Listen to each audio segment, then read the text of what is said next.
The night was unusually silent. Not the comforting silence that brings peace, but the kind that hums with anticipation. You know that feeling, like something is about to happen, something just beyond the veil of the ordinary. That's where this story begins. Not with chaos, not with a bang, but with a whisper, a divine whisper, one that says, a blessing is on its way. But before blessings arrive, storms often test the strength of your soul.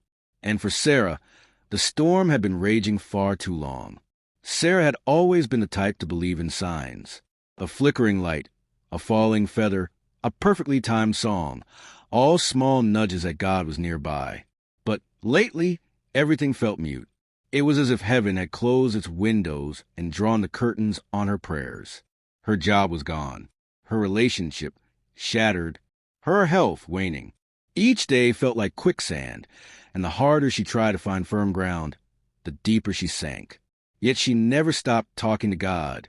Just one sign, she'd whisper at night, curled beneath the weight of grief and unanswered prayers.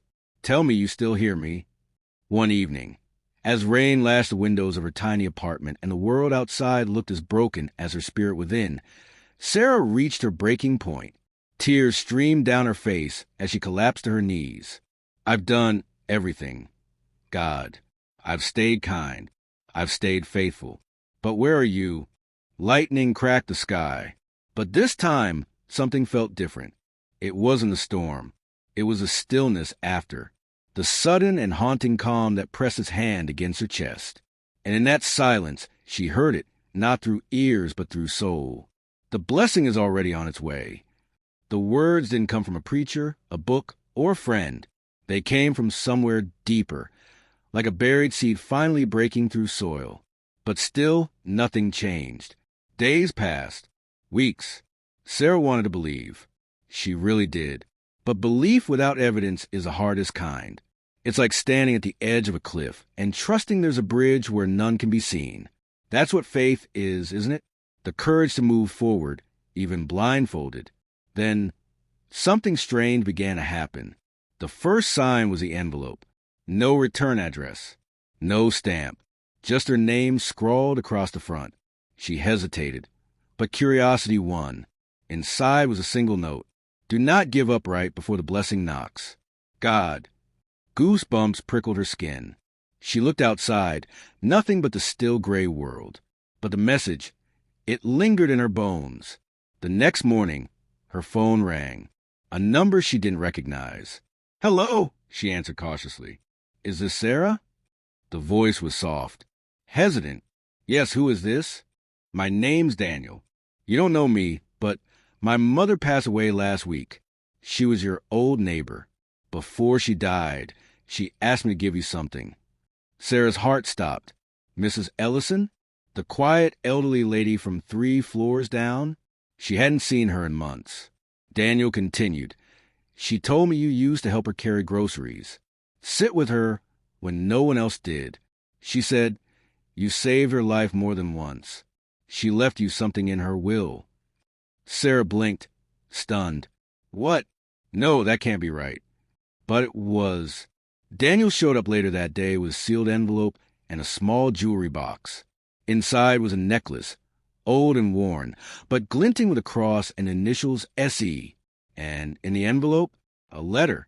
Dearest Sarah, God placed you in my life when I was at my loneliest. You reminded me that angels don't always come with wings. They sometimes carry grocery bags and offer quiet kindness. When I learned I had little time left, I asked God to bless you the way you bless me.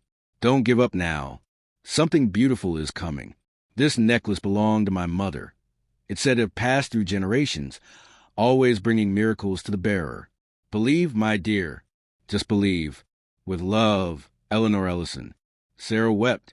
She hadn't done those things expecting anything in return. But somehow, the kindness she gave away had looped back like a circle, whispering, I see you. I haven't forgotten.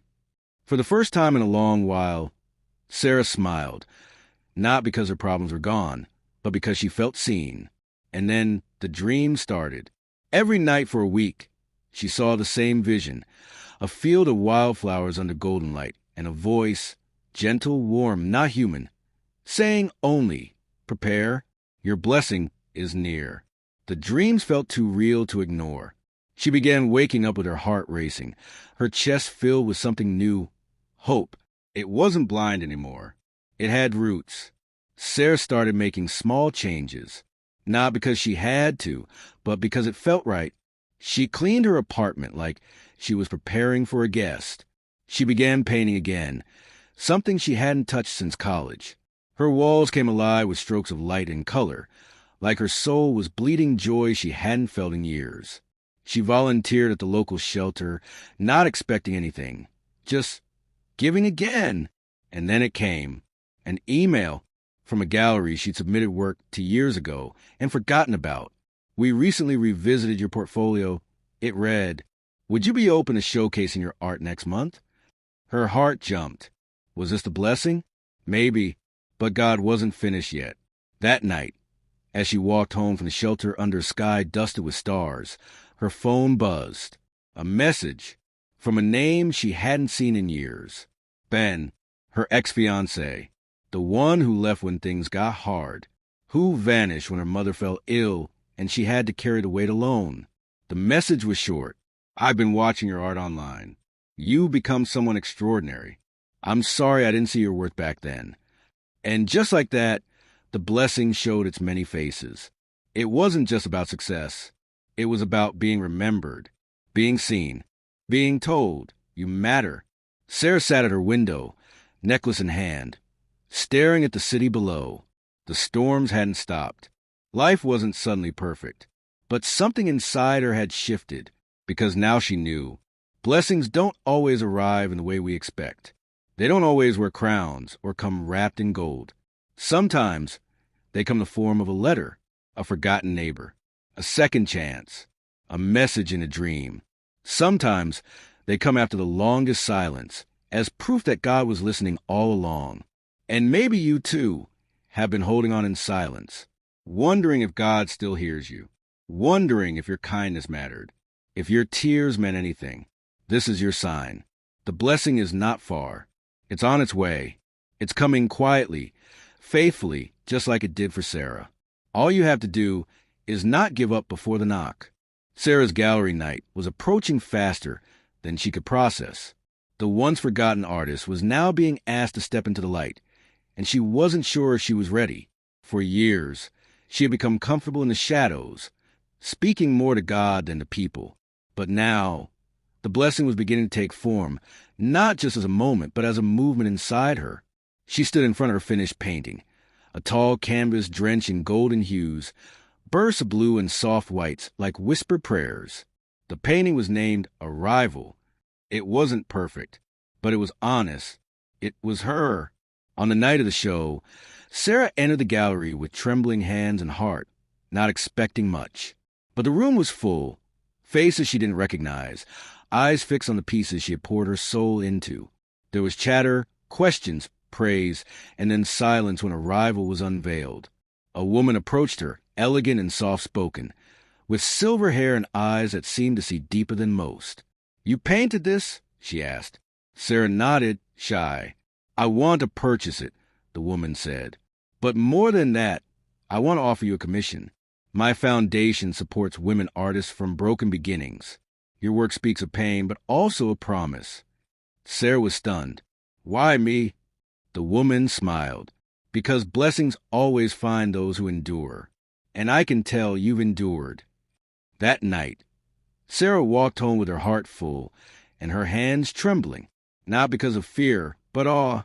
She had tasted what it felt like when heaven opens a door after years of knocking. And yet, the story wasn't done. The next morning, her phone rang again. This time, it was a hospital. Her younger brother, Liam, who had been estranged for 3 years, had been admitted after a near-fatal accident. He had whispered one name when he woke up, Sarah's. She dropped everything and ran. When she arrived, she found a pale, thinner version of her once defiant brother, the boy who had disappeared into addiction, the boy who blamed her for everything, the boy who had once screamed he never wanted to see her again. Now he reached for her hand. "I saw Mom," he whispered, voice trembling. "She told me to come back." She said you were waiting and that you were the only one who could save me. Tears streamed down her face. This wasn't just about art anymore. This was about soul work. And sometimes, the biggest blessings arrive in the form of healing relationships you thought were buried for good. Sarah stayed with him through the night, praying quietly by his side. The necklace from Mrs. Ellison lay warm against her chest, almost as if it pulsed with every whispered prayer. In the days that followed, Sarah's life began to rearrange itself in the most unexpected ways. The woman from the gallery, Evelyn Crestwood, introduced her to a circle of influential philanthropists, artists, and advocates. Suddenly, Sarah wasn't just being commissioned. She was being called to speak, to mentor, to paint stories not just of her own pain, but of others who had been voiceless for too long. Her inbox began flooding with messages from women who had seen her story online. I saw your painting and broke down crying. Your journey gave me hope after my divorce. You reminded me that God hasn't forgotten me. One message stood out. From a young girl in Ohio. I was about to end my life. Then I watched your interview. You said something that stopped me. You said, sometimes when it feels like God is silent, it's because he's planting something inside you. That line saved me. Sarah read that message over and over. This was a blessing. Not the fame, not the money, but the impact, the quiet ripple of healing that moves from heart to heart. Ben, her ex-fiancé, reached out again, this time with sincerity, not to rekindle romance, but to apologize. Truly, fully. I wasn't strong enough back then, he confessed over coffee. But I see now what I lost. You were the kind of person who fights with faith. And I ran when it got hard. I just needed to tell you. You were never the problem. You were the answer I didn't have the courage to accept. Sarah didn't cry. She smiled. She forgave. Because the blessing wasn't about getting people back. It was about getting yourself back. As the weeks passed, Sarah began a new routine. She started leading quiet morning meditations on social media. Small videos where she'd light a candle, speak a verse, share a thought. One morning, as sunlight streamed through her window and birds chirped their early praise, Sarah recorded her message. To whoever needs us today, don't give up. I know it's dark. I know it feels like you're buried. But seeds are buried before they rise. God isn't late.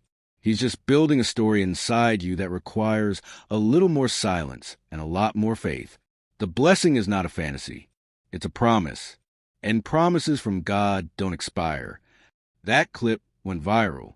Millions watched, shared, commented. Strangers from all over the world sent their stories, their gratitude, their pain. Sarah had become something she never planned to be, a voice. But her heart stayed grounded. Every night, she'd sit by her window, hands on her necklace, eyes on the stars. Thank you, she'd whisper, because she knew the blessing didn't arrive in one moment. It unfolded, in layers, in lessons, in people, in pain, even in the waiting, especially in the waiting. The world had changed for her, but more importantly, she had changed. She no longer begged for signs. She became one. And for those still holding on by a thread, she had a message. You are not forgotten. The silence you hear is not absence. It's preparation. The aching in your soul isn't punishment. It's a stretching. God is not ignoring you.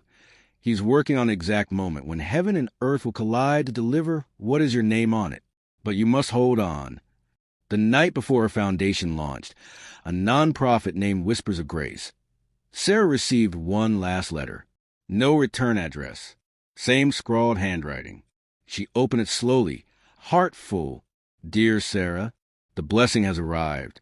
Not because of luck, but because you believed when it made no sense to. You became the very thing you were waiting for. Never stop listening to the whispers. They come from above. God.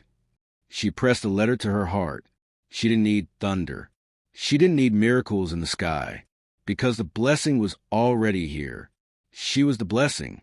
And now, so are you.